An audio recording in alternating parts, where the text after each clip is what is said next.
Hi, my name is Daniel. I'm the head instructor of Focus Pilates Singapore, and today we're just going to talk about the sit bones and also pelvic floor.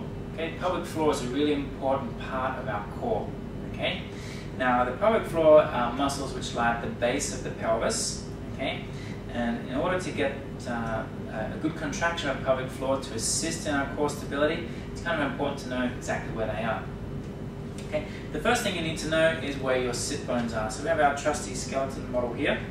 Now, sit bones are the two bony points at the base of the pelvis. So when you're sitting down in this position here, sit bones are kind of sticking down into the floor like that.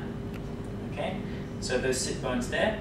Now, between these sit bones, okay, the sit bones here, your pubic bone at the front and your tailbone at the back, okay, under here is what we call your pelvic floor, and it's a sling of muscles which kind of lying like that just off the floor. And what we want to do is we want to try and draw the pelvic floor just slightly off the floor. Okay, so we've got a feeling of drawing the pelvic floor up into the lower part of the abdominal muscles.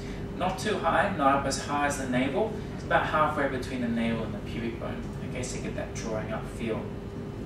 Okay, so just looking at this angle from the pelvis here, okay, the pelvic floor lies under here. Okay, so you want to get that feeling of drawing the pelvic floor up into the pelvis. Okay, keeping the glutes relaxed, keeping the backside muscles relaxed.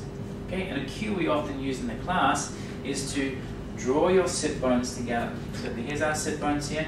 Think of drawing those sit bones together. Sometimes assist us in getting that feeling of drawing that pelvic floor up. Sit bones don't actually move, but if we imagine that, quite often we get that drawing up of pelvic floor. Now when you draw the pelvic floor up, you may notice that you get a slight contraction in the lower abdominal muscles. So pelvic floor actually facilitates our transverse abdominis and our core stability to work better. Okay, so next time you want to activate your pelvic floor, just think of those sit bones drawing together.